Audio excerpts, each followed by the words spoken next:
Hey guys, today I want to talk about the expat that never got off the launch pad. I'm not here to make fun of this guy, by no means. I just want to push planning to come to the Philippines. The other day I was working with an expat. I could tell he was very anxious and busy, and too busy to really plan. By the way he was handling himself, he had a lot of anxiety. He was asking me to do a lot of things that he should have did. I'm not ready to do everybody's travel agency work. That's not us here at the channel. We help people get adjusted and settled here. Just about everybody that has come here has made it because they've asked the right questions. And if they didn't ask the right questions, usually here at the channel, we'll kind of assist you and help you and push you in that direction. We had expat Nathan land yesterday. Pretty much he's settled because he planned, okay? Nathan has his home. His home is all set. When he got here, we took him out. We got him his food. We got him his TV. We're working on other things with him. He's got his phone all connected. He's got a SIM card. He's still driving. He's actually at the market right now, at the wet market and at the fruit market and the vegetable market. He's doing all the things that he wants to do to get food and everything. Then later on, we're probably gonna cruise around and have some fun because he was ready like that. He don't need much. He's not a person that you kind of have to really take care of. We've had expat Paul, another one. He come in here really quick, adjusted just like that. A lot of people can adjust here if they're really, really smart on what they do and they plan. I planned for 4 years, so when I landed here, I had everything in order, everything. It's not so much as having somebody on the ground. A lot of people think like I'm here on the ground to facilitate everything for them, and it's things that you have to facilitate first, okay? I'll help you, I'll assist you, I'll tell you what you need to do before you land. If you watch my videos, it makes my life a lot easier, okay? And a lot of people say, well, Steve, you got 800 videos. Well, just go back and watch the ones that are relevant to you. Some of my older videos where I talk about like me coming over here and what I did and everything, that'll help you, it'll assist you. I took a job that gave me a lot of time. It was a part-time job working weekends. I did that job because it gave me time to plan, do everything I needed to do, get all my banking, get all my ducks in a row, and to have my expat startup fund. We had this guy the other day who seemed to think that you don't need an expat startup fund.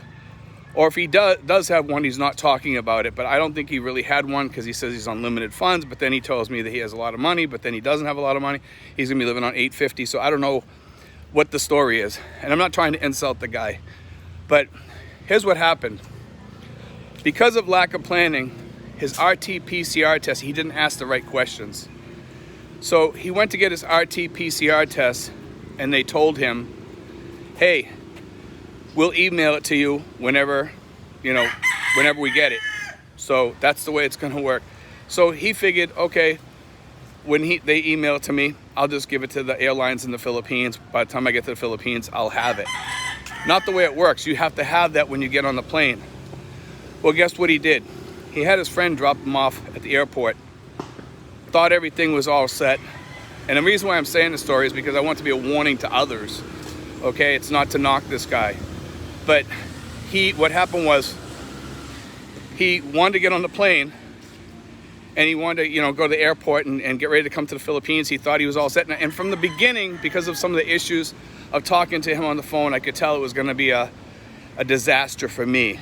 And I really didn't want to work with that disaster because he was doing a lot of things willy-nilly, not being ready to come here, and asking me, hey, Steve, I'm ready to get on the plane. I need a hotel to stay at. I'm coming in at 10 p.m. at night.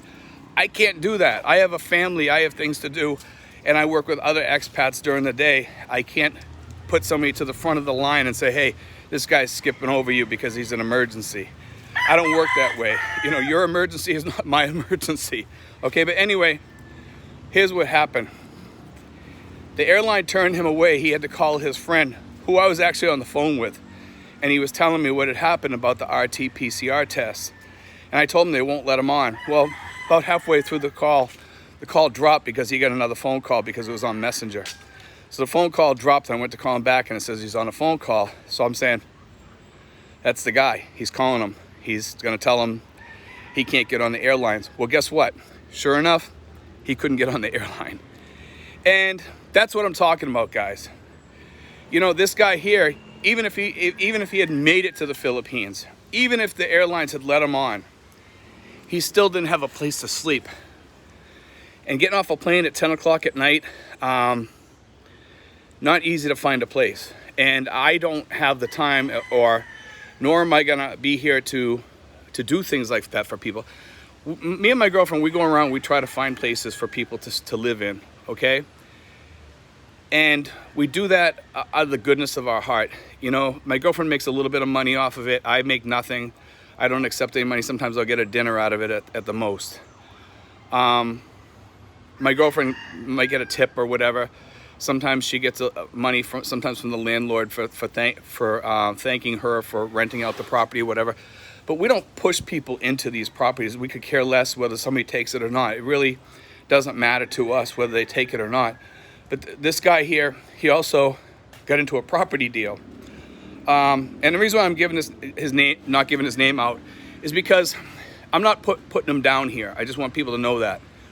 I want people to understand the way things work here. And I think his lesson is a good lesson to everybody out there, okay? And what I'm about to say is really key and important. This guy said he wanted to lock down a rental here, okay? He had told us the night before. He sent the money. We went to pick it up immediately. I picked it up. The next morning I woke up, I got a phone call. Steve, I want to cancel that. I talked to your wife. I want to talk to you right now. I want to cancel it. I'm like, wait a minute. You know, my girlfriend's saying, well, here he locked it in.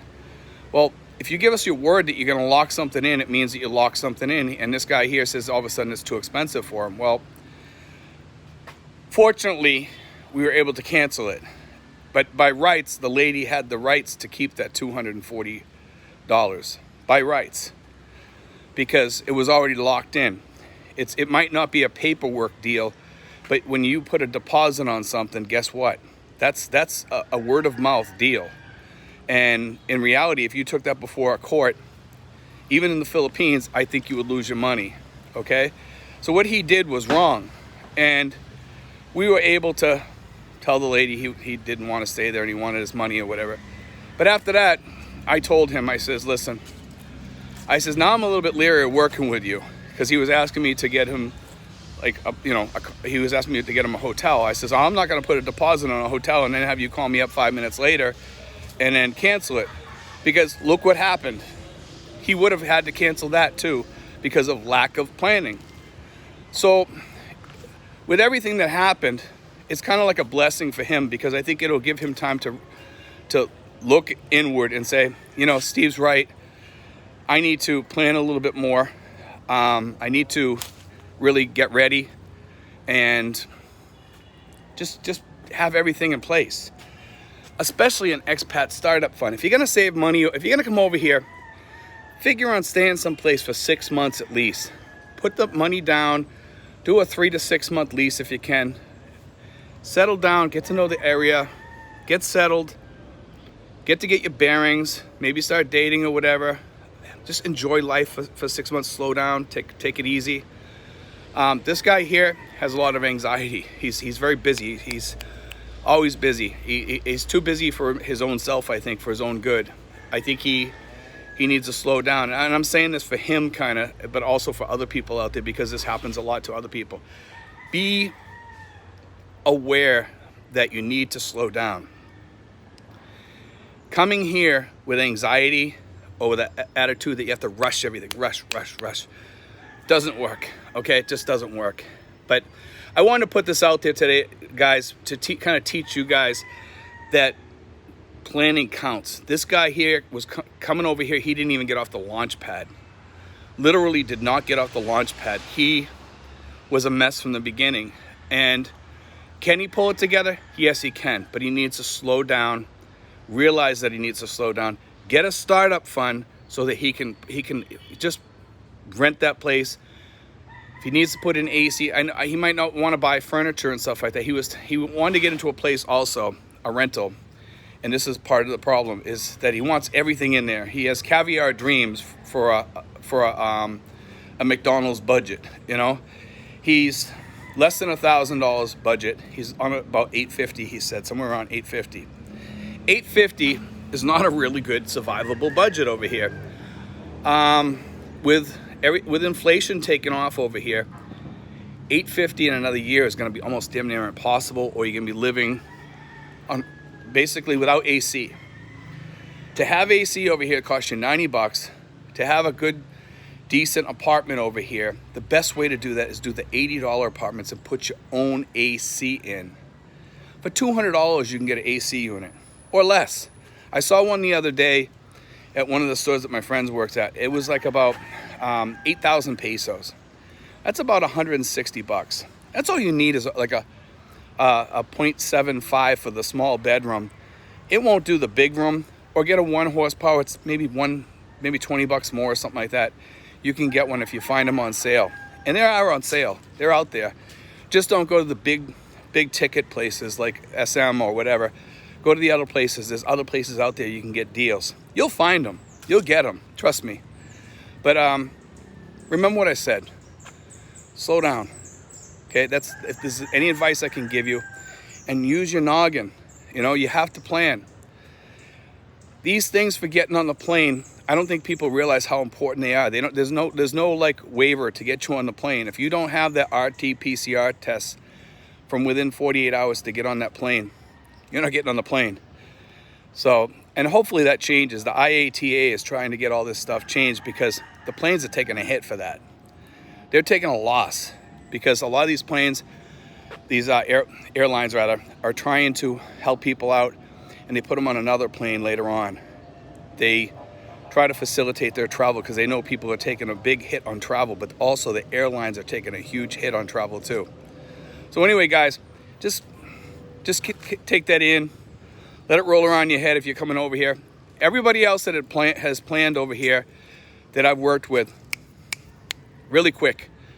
God bless, guys. Take care. Just remember, plan. Take care.